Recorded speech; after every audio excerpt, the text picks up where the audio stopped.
Isipin mo ito.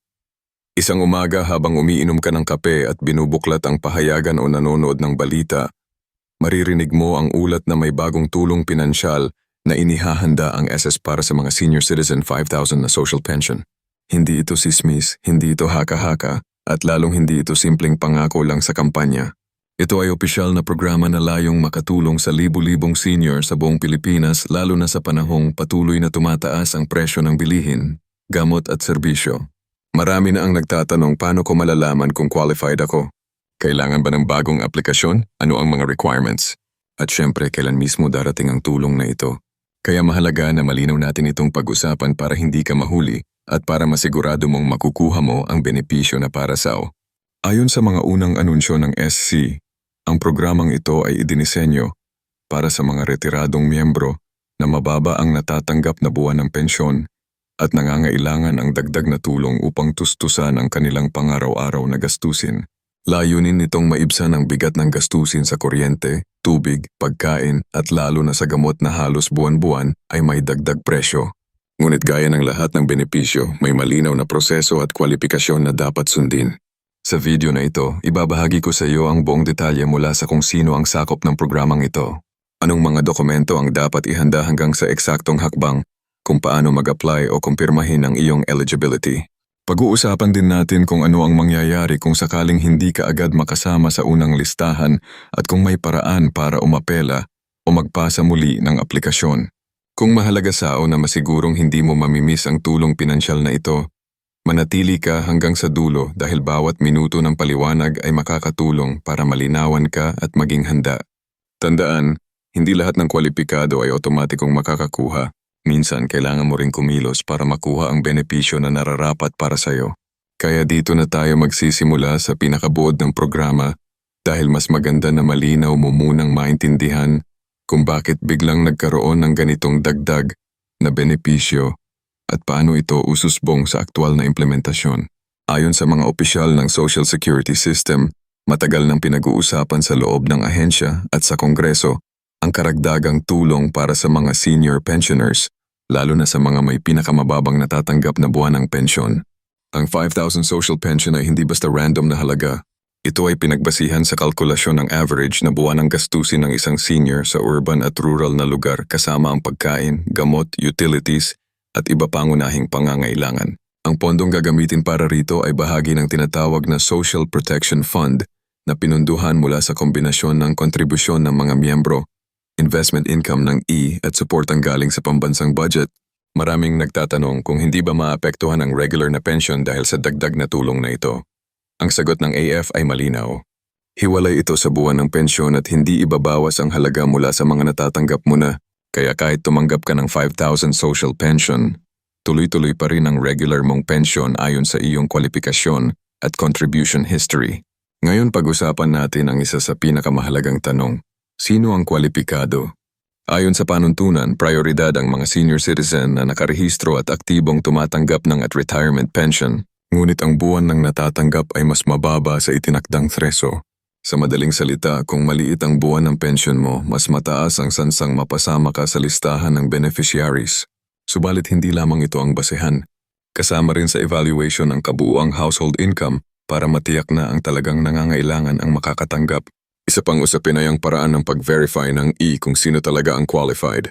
Marami sa ating mga kababayan ang hindi sanay sa online verification, kaya dito pumapasok ang kahalagahan ng parehong manual at digital processes. Para sa mga marunong gumamit ng gadget at may internet access, pwedeng i-check ang eligibility gamit ang portal. Kapag nag-login ka dun, makikita mo kung may nakalagay na notification o banner na nagsasabing eligible ka sa 5,000 social pension. Para naman sa mga walang internet o walang account, maaaring pumunta sa pinakamalapit na branch at magtanong sa teller o sa information desk. Ngunit huwag mong isipin na kapag hindi ka nakatanggap ng sulat o text mula sa ay ibig sabihin ay hindi ka nakasama. May mga pagkakataon na may delay sa pagpapadala ng notices o kaya ay mali ang contact information na nasa system. Kaya isang malaking tip dito ay siguraduhing updated ang iyong mobile number, email address at mailing address sa records ng. Sa totoo lang, maraming senior pensioners ang hindi nakatanggap agad ng ibang mga benepisyo noon dahil sa lumang address na nakalista, kaya't bumalik sa kanila ang seke o hindi natuloy ang deposit Kung ikaw naman ay may kapansanan o hirap ng bumiyahe papunta sa branch, maaari mong italaga ang iyong authorized representative. Dapat lamang na may dalang authorization letter, photocopy ng iyong GEAT ng representative, at kung minsan ay medical certificate para patunayan na hindi ka makakapunta ng personal. Mahalaga ring tandaan na hindi basta-basta tatanggap ng mga dokumento ang IS kung hindi kumpleto ang requirements. Kaya planuhin ng mabuti bago pumunta. May ilan ding nagtatanong kung kailangan ba talagang mag-apply o automatic itong matatanggap ng lahat ng qualified. Ang sagot, para sa mga existing pensioners na malinaw ang record at pasok sa kriteria, inaasahan na automatic ang credit ng 5,000 sa kanilang bank account kung saan pumapasok ang regular na pensyon. Para sa iba na may kulang na record o kailangan pang magpasa ng karagdagang dokumento, doon papasok ang application process. Ang proseso ay idinisenyo para hindi maging pabigat. Pero gaya ng lahat ng government transactions, mas mabilis ito kung maaga mong aayusin ang lahat. Ngayon pag-usapan natin ang pinaka-interesanteng bahagi. Kailan nga ba eksaktong matatanggap ang 5,000? Sa mga pahayag ng SSE, target na simula ng payout sa kalagitnaan ng taon. Pero may posibilidad na hatiin ito sa batches depende sa dami ng beneficiaries at sa availability ng pondo. Kung ikaw ay kabilang sa unang batch, malaki ang sana na makita mo ang deposit sa iyong account sa loob ng unang buwan ng implementasyon. Para sa iba, maaaring abutin ng 1 o 2 buwan bago ma-credit. Ito ay para masiguro na dumaan sa maayos na verification ang lahat ng recipients.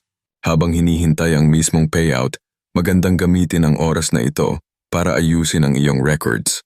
Kung may naipong mga resibo o dokumento na magpapatunay ng iyong contributions, mas mainam na ihanda ito. May mga kaso kasi na hindi kumpleto ang record sa system dahil sa mga lumang contribution entries na hindi na-digitize, lalo na kung matagal ka ng miyembro. Sa ganitong sitwasyon, minsan kailangan pang mag-submit ng kopya ng lumang is payment receipts or employer certification para i-verify ang iyong account.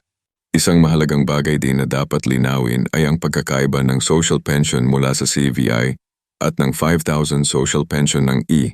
Magkaibang programa ito. Ang vast social pension ay para sa indigent senior citizens na walang natatanggap na regular na pension mula sa GS o iba pang government pension systems.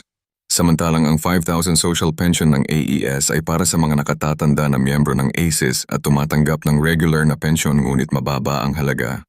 Kaya hindi porket tumatanggap ka ng fast gift pension ay automatikong makukuha mo rin ang social pension at vice versa. Marami ring haka-haka na baka isang beses lang ito ibigay.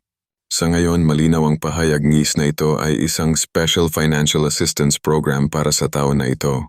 Ngunit depende sa magiging resulta at feedback mula sa mga beneficiaries, posible na ipanukala ng mga mambabatas na gawing regular o taang benepisyo ito. Kaya't mahalagang gamitin ng maayos ang pagkakataon at ipakita na ito ay nakakatulong ng malaki sa buhay ng mga seniors. Kung iisipin mo, malaking bagay ang 5,000 para sa isang taong may maliit na pensyon. Maaari itong gamitin pambayad sa kuryente at tubig ng ilang buwan, pambili ng maintenance na gamot o kaya naman ay panghanda sa darating na mahahalagang okasyon sa pamilya. At higit sa lahat, ito ay nagbibigay ng kaunting ginhawa at kapanatagan na kahit paano ay may dagdag na tulong mula sa gobyerno. Pero huwag din nating kalimutan na may mga mananamantala sa ganitong balita. Sa nakaraan, tuwing may bagong programa para sa seniors, biglang dumarami ang scam text messages at tawag na nagpapanggap na tagas. Sasabihin sao na kailangan mong magbayad ng processing fee o magbigay ng personal information para ma-release ang benepisyo. Tandaan, wala pong ganitong bayad at hindi humihingi angges ng pera kapalit ng pagproseso ng social pension. Kung may natanggap kang kahina-hinalang mensahe o tawag, i-report agad sa SSE o sa pinakamalapit na himpilan ng pulis. Ngayon, kung iniisip mo kung paano mo malalaman na credited na sa account mo ang 5,000, napakadali lang. Kung may drift ka, pwede mong i-balance inquiry. Kung wala, pwede mong tingnan sa passbook o magtanong sa bangko kung pumasok na ang deposit mula sa test. Siguraduhin lang na dalhin mo ang valid kapag pupunta ka sa bangko. Sa huli, ang pinakamahalaga ay maging handa ka hindi lang sa pagproseso kundi sa tamang paggamit ng perang matatanggap. Ang benepisyong ito ay hindi dapat sayangin. Ito'y tulong na maaaring magbigay ng kaluwagan sa mga gastusin, ngunit mas magiging kapaki-pakinabang kung gagamitin sa mga bagay na talagang mahalaga sao at sa iyong kalusugan. Sa pamamagitan ng maayos na pagpaplano at pag-iwas sa mga scam, masisiguro mong ang 5,000 social pension mula sa ay magiging tunay na biyaya sa iyong buhay bilang isang senior citizen.